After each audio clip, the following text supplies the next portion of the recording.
Mateus 4, 21 e 22, a palavra de Deus diz: Indo adiante, viu outros dois irmãos, Tiago, filho de Zebedeu, e João, o seu irmão. Eles estavam num barco com seu pai Zebedeu, preparando as suas redes. Jesus então os chamou, e eles, deixando imediatamente o barco e seu pai, o seguiram. Sabe, é muito interessante e ao mesmo tempo fascinante a maneira que o Senhor Jesus escolhia e convidava os seus discípulos. A variedade de estilo de gente convidada por Jesus, a fim de unir todos ali juntos em um só propósito, já é no mínimo desafiador e eu diria até incrível.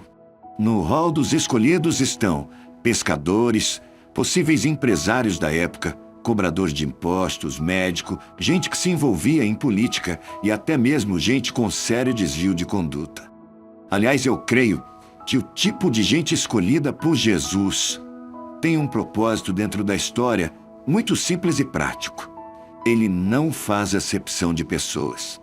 E essa afirmativa tem o poder de fazer eu e você crermos que também somos chamados e, portanto, aptos a segui-lo.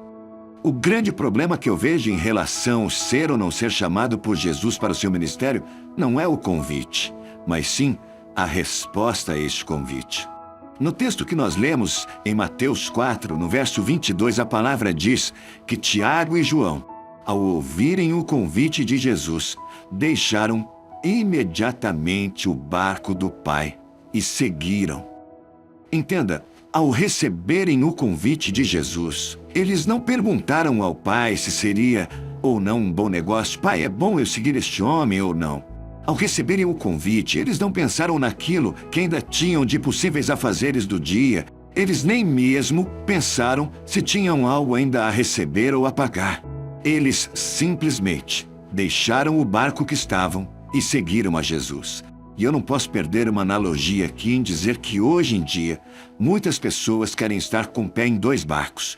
Estão com um pé no mundo e um pé na igreja. Um pé no mundo e um pé na vida espiritual. E não pode ser assim. Sabe, hoje Jesus continua fazendo convites. E talvez hoje esse convite seja para você.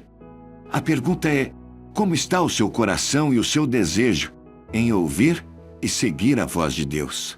Tiago e João se alegraram com o convite, não pensaram duas vezes e logo seguiram a Jesus. Você ainda acredita que não é a hora? Você pensa em primeiro se estruturar intelectualmente, financeiramente e até emocionalmente? Eu quero dizer a você, saiba que o desafio de aceitar o convite não é estar pronto ou pronta, é estar disposto ou disposta a seguir aquele que por você se entregou na cruz. Pense sobre isso. Se hoje você ouvir a voz de Deus, diga: Eis-me aqui, Senhor. Segunda palavra. Sabe, o medo do fracasso atormenta muitas pessoas. Para algumas, esse medo as impulsiona ao trabalho e a se empenharem mais e mais. Para outras, ele se torna uma barreira e gera tensão, o que faz com que elas percam o controle e tomem decisões erradas na vida. Mas o que é o sucesso e o que é o fracasso? Isso depende do ponto de vista de cada um.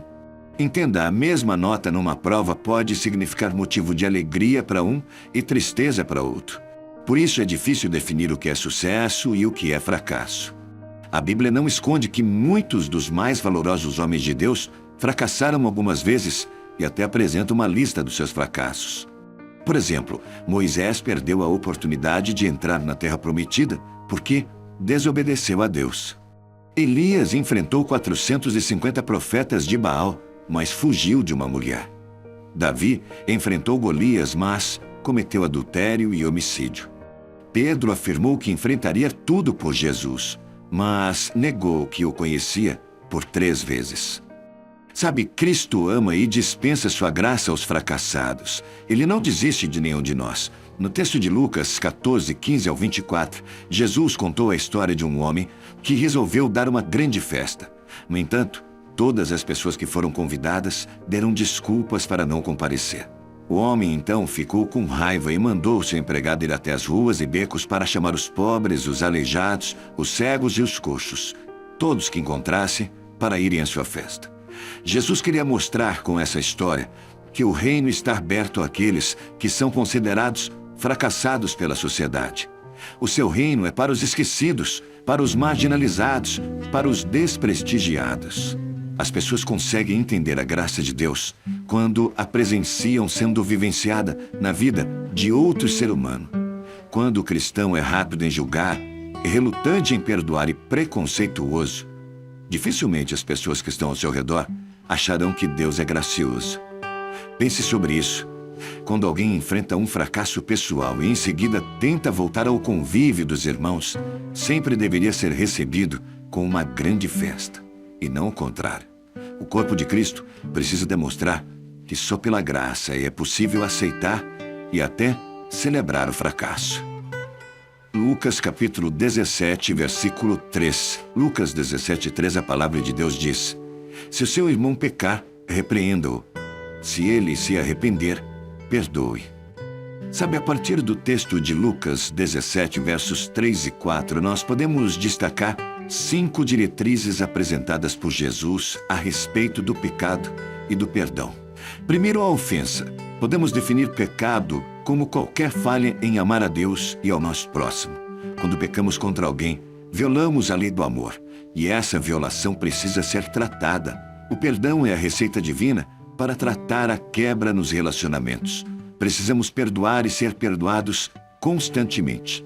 Em segundo, a confrontação. Jesus diz que a pessoa ofendida deve confrontar aquele que o ofendeu e repreendê-lo.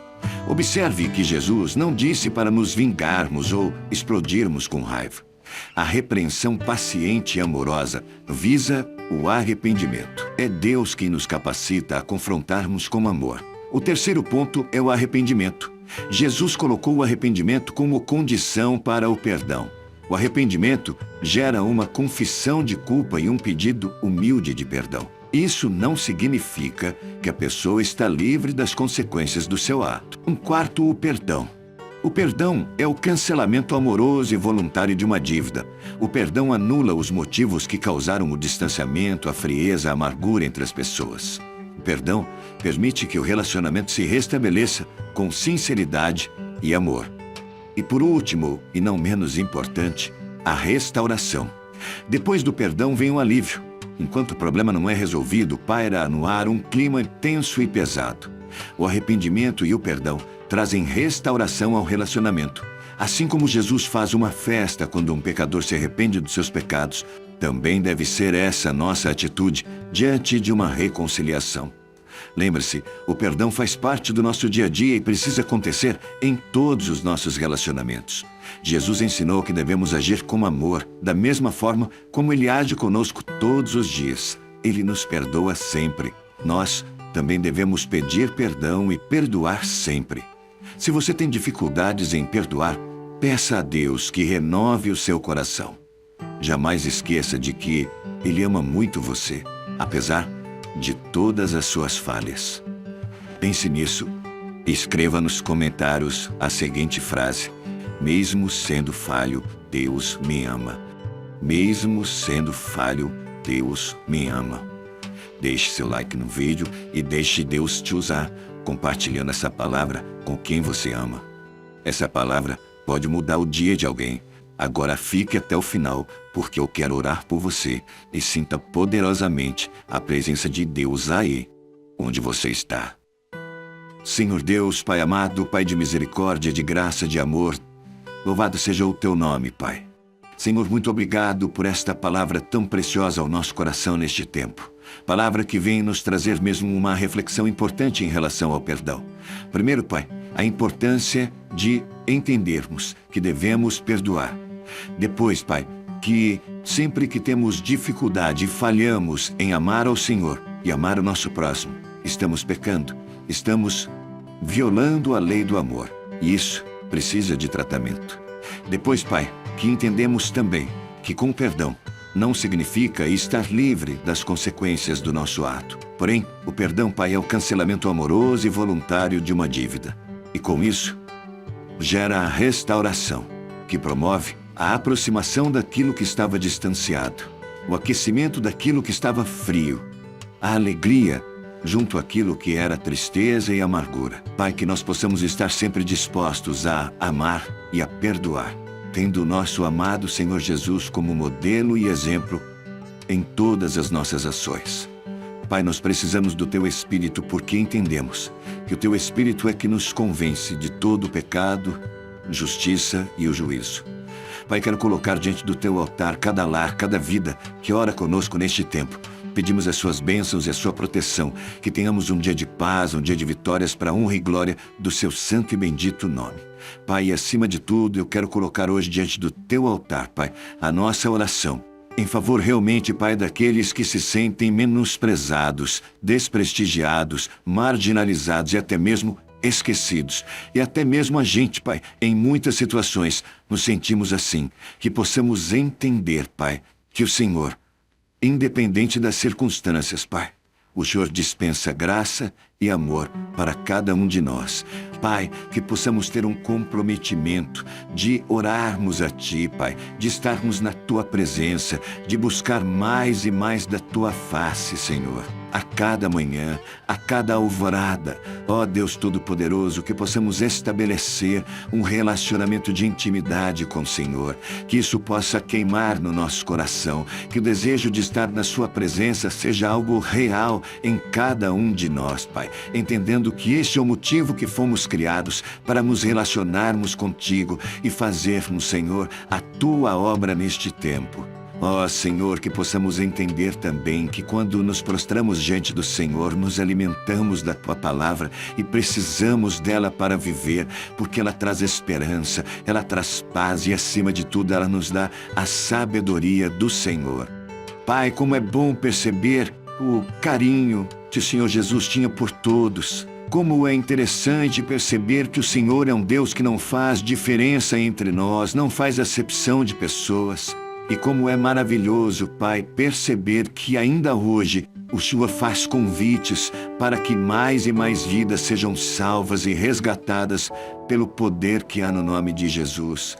Deus, a minha oração hoje é para que homens e mulheres, Pai, possam hoje ouvir de maneira clara em seus corações o Teu chamado. Pai, e que ao ouvirem o Teu chamado, não pensem duas vezes, pelo contrário, sejam cheios e cheias da Tua alegria, sejam cheios e cheias da Tua sabedoria, da Tua graça, e digam: eis-me aqui, Senhor, e comecem a partir de agora um novo tempo, uma nova história em suas vidas, Pai, servindo ao Deus poderoso de Israel e tendo, Pai, a alegria do amado Espírito Santo em suas vidas. Pai, esse é o desejo do meu coração neste tempo. Eu oro mesmo, Pai, para que estas vidas sejam impactadas pelo poder do alto, Pai, pela Tua doce e gloriosa presença. Deus, muito obrigado, porque o Senhor é um Deus de perto, o Senhor não é um Deus de longe, o Senhor é um Deus presente, o Senhor é onipotente, onipresente, onisciente, o Senhor é um Deus que tem cuidado de cada um de nós. Pai, nós Te amamos e a nossa palavra hoje é uma palavra de gratidão. É uma palavra de alegria, Pai, por saber que temos um Deus tão grande que se preocupa com nós, sendo ainda nós tão pequeninos.